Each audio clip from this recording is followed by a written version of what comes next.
First and foremost, Gerard Newman was a music enthusiast.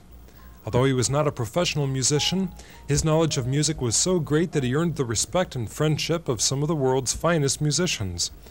Internationally renowned pianist Shura Tchaikovsky called him a friend. Gerard Newman had a special passion for piano and guitar. Born in London, Newman served in the Royal Navy during World War II. The back of this picture says, "Somewhere in India." After many years in the music business, he joined American Airlines in 1960. He moved to Cincinnati in 1976 and retired in 1982. There was rarely a symphony or opera in which Gerard Newman was not in attendance. He hosted 2 radio programs for WNKU, The Weekend Show, and Music from Northern. His own record collection was staggering. Uncountable thousands of albums were in his collection. Believing that the arts should be encouraged, Gerard Newman was the consummate volunteer, working for WGUC and radio reading services. Concerning his volunteer efforts, Newman once said, "I think that it's important for people to support those institutions, and with the costs of running those institutions increasing every year, more and more they have to rely on volunteers. And when you volunteer, you find an enormous spectrum of people. I believe in a simple biblical concept that what you give comes back to you." Newman also volunteered his acting talents.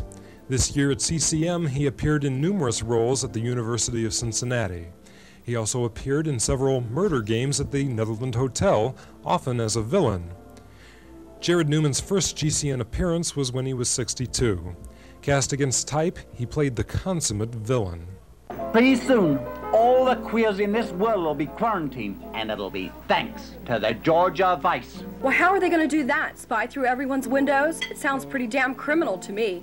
It might turn out to be an invasion of our privacy. Don't you ever talk back to me again. Look, this is ridiculous. You're in one of your damn moods again. I'm calling a taxi. Oh, sure. Leave me. Leave your husband. Why don't you go and have dinner with those queers over there? I just might.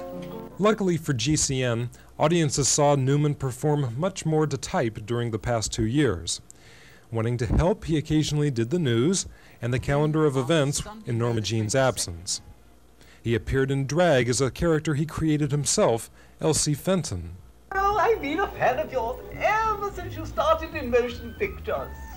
My, that was a long time ago. Yes, of course. I was just a little girl at the time. Oh, really? Well, you and I will have to have a nice long chat about the Civil War someday soon. Goodbye. It was 1 year ago this week that Newman first appeared in the role which GCN audiences will probably best remember him, Hattie Wills in the series The Adventures of Baby Jane. I say, may I introduce myself? My name is Hattie Wills. I've come all the way from London in the hope of meeting you. Why? Well, we have met before, you know, a long time ago, when your sister was hurt. I stood as close to you then as I am now for 2 delightful minutes. But I didn't talk to any reporters. I know you didn't. You had every reason not to, the way they behaved to you. That's one of the reasons I've always wanted to meet you again. To apologize. They've all told you I'm crazy. Everyone says you're crazy. Are you? I used to be positive I wasn't. But lately, I'm just not sure anymore. When it comes to that, how does anyone know? In 1987, Newman made his professional debut as an actor. He appeared in a commercial in which he was the foreman of a jury who sent the 2 WEBN disc jockeys to jail. They told me the only stipulation was that I had to be able to look stern, which I can. And so all the other jurors were non-professional actors, and the director wasn't getting what he wanted, so he suddenly turned to me and said, Jerry, can you, are you an actor? Can you improvise? Can you make these people do something? I said, well, I'll try. So I bustled them around, and there was no sound.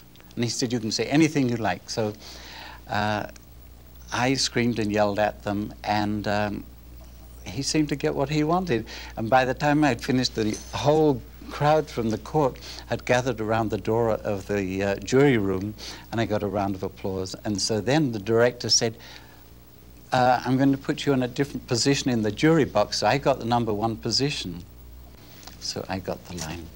Newman's last voiceover for GCN was 2 weeks ago for GCN's production of The Golden Years. Newman died the day after its last broadcast and did not live to view the project. Gerard Newman, a gentleman, a gentle man, and a really neat guy. Gerard, this has definitely been a pleasure having you here to do this. My pleasure, Mike. Gerard Newman, dead of a heart attack at the age of 64.